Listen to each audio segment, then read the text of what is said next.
የደረቅ ቆሻሻ በአግባቡና በፍጥነት አለመወገድ በጤናቸውና በስራቸው ላይ ተጽዕኖ እንደፈጠረባቸው አስተያየታቸውን ለአማራ ሚዲያ ኮርፖሬሽን የሰጡ የደሴ ከተማ ነዋሪዎች ተናገሩ። የሚመለከተው አካል አስቸኳይ መፍትሄ እንዲሰጥም ነዋሪዎቹ ጠይቀዋል። ችግሩን ለመቅረፍ እንደሚሰራ የገለጸው የከተማ አስተዳደሩ አካባቢ ጥበቃ፣ አረንጓዴ ልማት፣ ጽዳትና ውበት ጽሕፈት ቤት ማህበረሰቡ ቆሻሻን በአግባቡ እንዲያስወግድ ጥሪ አቅርበዋል። ከድራሊ ዝርዝር አለው። በደሴ ከተማ የተለያዩ አካባቢዎች በመተመለከቱት መልኩ ከአስፓልት ዳር በእግረኛ መንገዶች ላይ ደረቅ ቆሻሻዎች ይጣላሉ። እነዚህ ቆሻሻዎች ማህበረሰቡን ለጤና ችግር ያጋለጡት፣ ለአንዳንድ ሰዎችም በስራቸው ላይ እንቅፋት እየፈጠሩ ይገኛሉ።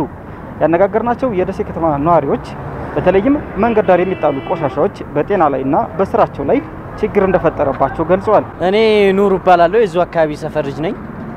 እዚሁ አካባቢ ነው የምሰራው። እዚህ ቆሻሻ እንዳይጣል ብዙ ነገር አድርገን ነበር። ይኸው ብንለጥፍም ሊሰሙን አልቻሉም።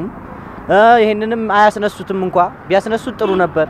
አይነሳም፣ ይቆያል፣ ብዙ ጊዜ ይቆያል። እንስሳቶችም ሲሞቱ እዚሁ ነው የሚጣሉት፣ ይሸታል። 5 ቀንም 4 ቀንም የሚቆይበት ጊዜ አለ። ወዲያው ደግሞ 1 ቀንም ወዲያው የሚጭኑበት ጊዜ አለ። ለምን ይቆያል? በምንበት ሰዓት መኪናው ተበላሽቶብን ነው የሚሉ። እኛ በጥቃቅን እስከ ተደራጀን ድረስ ግብር አለብን።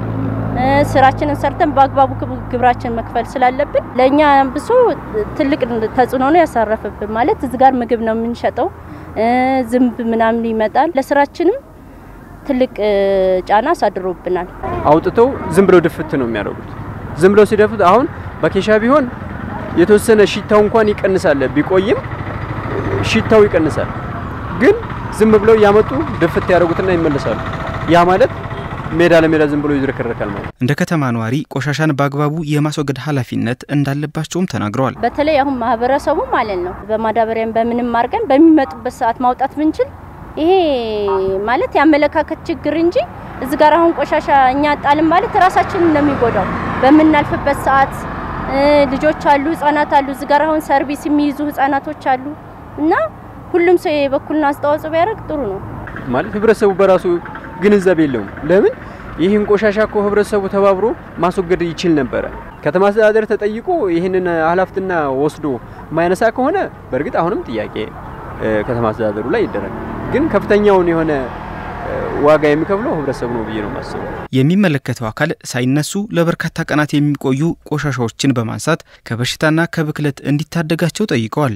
የደሴ ከተማ አስተዳደር አካባቢ ጥበቃ፣ አረንጓዴ ልማት፣ ጽዳትና ውበት ጽሕፈት ቤት ኃላፊ መቅደስ ቀለሙ ችግሩ የተባባሰው በቆሻሻ ማንሻ ተሽከርካሪ እጥረት ምክንያት ነው ብለዋል። ኮምፓክተር ያለን አሁን 2 ኮምፓክተር ነው። 2ቱ በዲፈረንሻል ሰብረው ቆመዋል። 5 ነበር። አንዱ ደግሞ በወራሪው የተወሰደ አለ። ሌላ 1 ትራክተር አለን። መኪኖቹ ያረጁ ናቸው። ለከተማዋ በቂ ናቸው። የፈለግነው በመፈልገው መንገድ ስራ ለመስራት ምቹ ናቸው የሚል እንትን የለንም። ከተሽከርካሪ እጥረት በተጨማሪ ለቆሻሻ የማይከፍሉ በርካታ ነዋሪዎች የግዴለሽ አወጋገድ ለጽሕፈት ቤቱ ፈተና እንደሆነበትም ገልጸዋል። በከተማዋ ማንኛውም ሰው ከፍሎ ቆሻሻን ማስነሳት እንዳለበትና ለዚህም ጽሕፈት ቤቱ አሰራር እየዘረጋ እንደሚገኝ ነው የተናገሩት።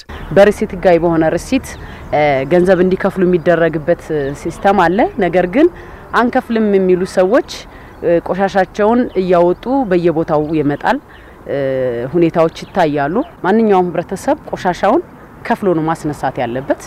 ስለዚህ እነዚህ አልከፍል ይያሉ እንቢተኞች ሰዎች ይታወቃሉ። እነሱም በክፍለ ከተማ በቀበሌና በቀጠና ይለዩና ህጋዊ እርምጃ እየወሰድን ወደ ሲስተሙ እንዲመጡ ለማድረግ ዝግጅት ላይ ነን። ጣቢያችን ተዘዋውሮ መልከታ ባደረገባቸው የተለያዩ የደሴ ከተማ አካባቢዎች ቆሻሻ በዚህ መልኩ መንገድ ዳር ተጥሎ ለቀናት ይቆያል።